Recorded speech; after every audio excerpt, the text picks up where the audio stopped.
today we're going to talk about tap accent exercise and what it can do for you. We've gone over practice etiquette, technique. We've gone over sticks in, sticks out, 8 on a hand, legato strokes, and a little bit about staccato strokes. So today, with this lesson, we need to talk about the difference between taps and accents and what kind of stroke is going to be going into it. Mostly what we're going to be talking about is a relaxed staccato stroke.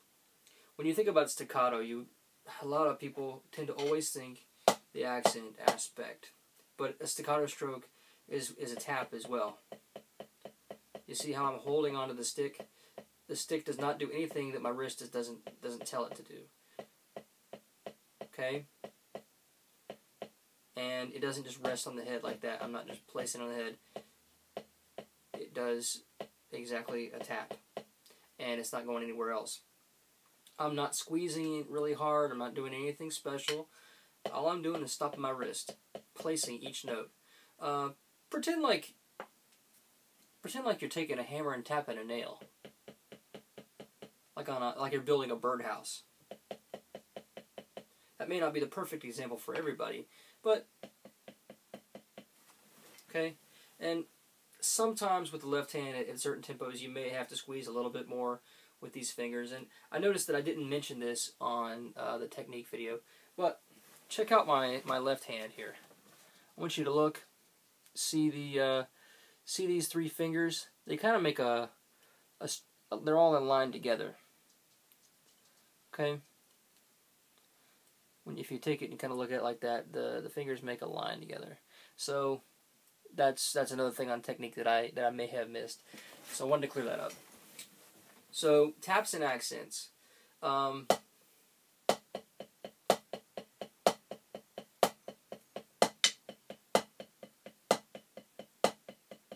See how it adds flair? I am not playing the accents any harder than I'm playing the taps. I just have to raise the stick and move the stick quicker to get it to come down to the head. The height alone in the speed of the stick makes it louder than the tap. Not playing any more aggressively. You can play intensely, but you don't have to play with such force that you... See how I'm really tensing up there? You get a nice consistent sound. So I want to show you an exercise that emphasizes these differences.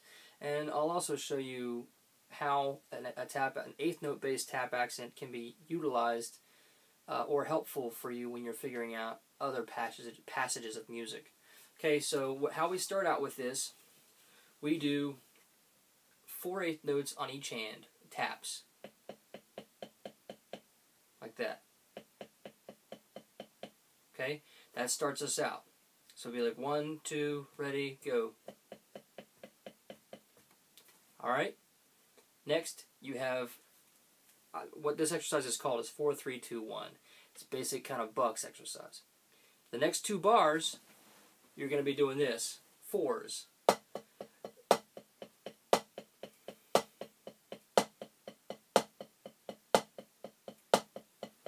Okay, so from the beginning you've got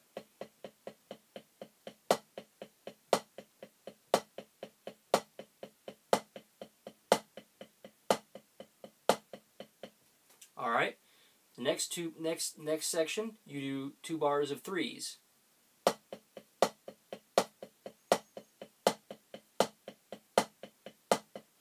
Okay, so we've got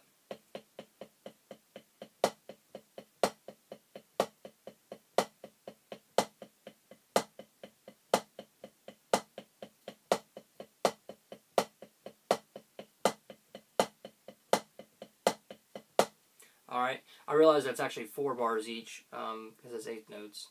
But the 3s becomes 3-4. Basically what I want you to do is 4 accents on each type. So you got 4 accents on each hand, For 4s, you got 4 accents on each hand for 3s now.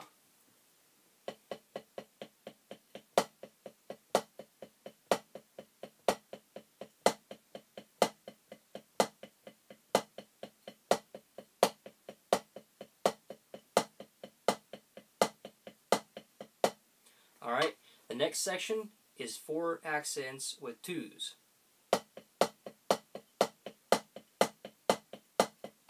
Okay?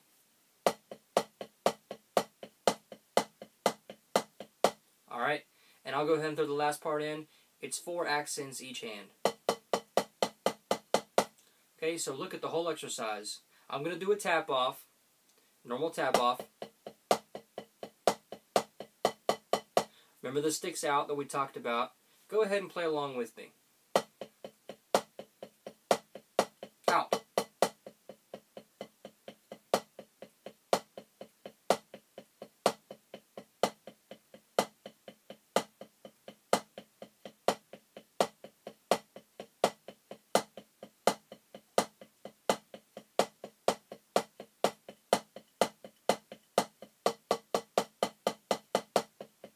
Again.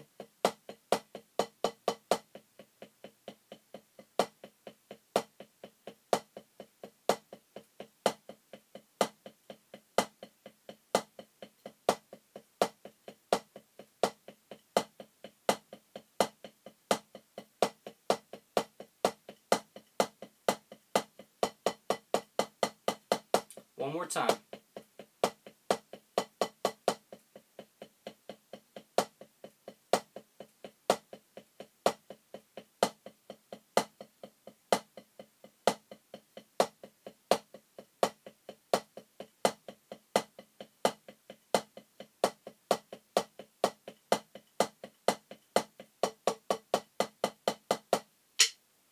Alright. You see how the 4 consecutive accents at the end become legato strokes? Well, check it out. All 4 accents are not legato strokes. That last stroke is just like on A to hand. You do a staccato stroke on the end. It's not. Some people call it a cushion stroke, but because I don't think a staccato stroke is any more squeezed than anything else, I call it all staccato. So legato, legato, legato, staccato.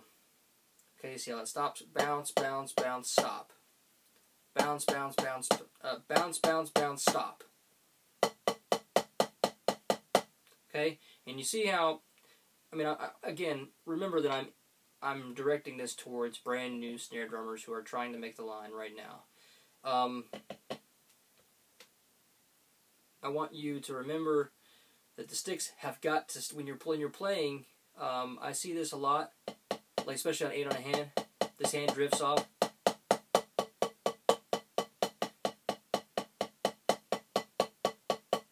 Okay, you don't know what you're doing with the other hand. Concentrate and leave it in the middle.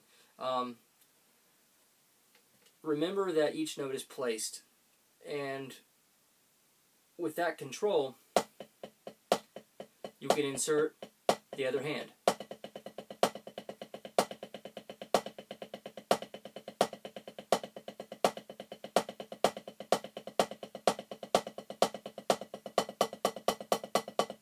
Okay?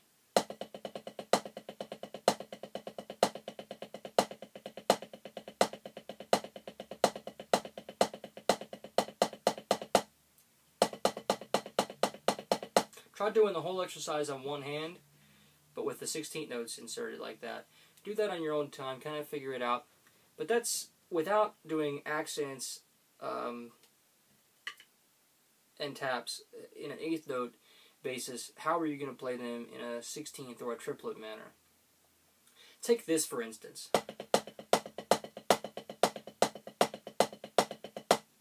The accent pattern that you're doing on your right hand is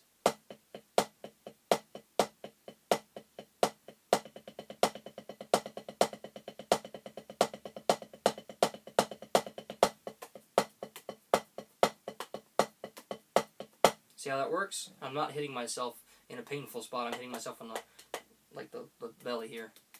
So don't worry about that. Alright, so you should see that doing these passages, if you see a 16th note pattern that is confusing for you, isolate the right hand. Check it out. See what it is in 8th notes. If it's, that is nothing more than, let's see,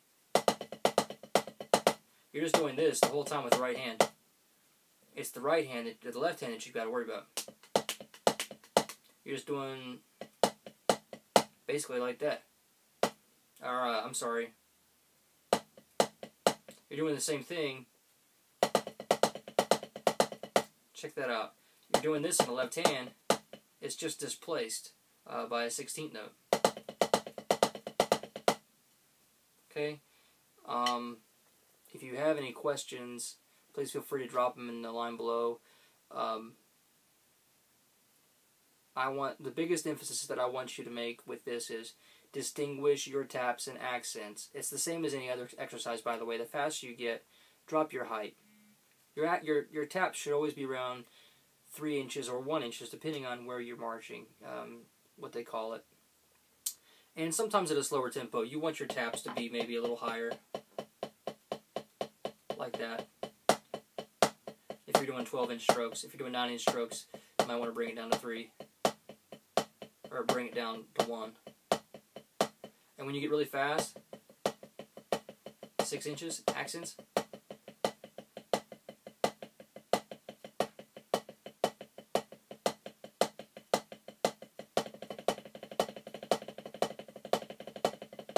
See how that works?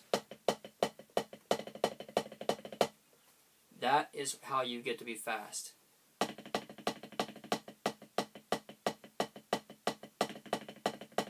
You isolate the hand like that, and it doesn't seem so hard. Emphasize the stroke. You're placing everything, okay? Never let it loose. Never treat it like a legato stroke, because it's just too, letting it bounce off the head is just not controlled enough. Okay? And remember what I said about a staccato stroke. These accents, it's just raising your hand, throwing your hand down, and stopping it. Okay? No excessive movement. I hope that this has been helpful, and practice it, play along with it, do what you need to do, and I would also advise working with a metronome. I bid you a good day.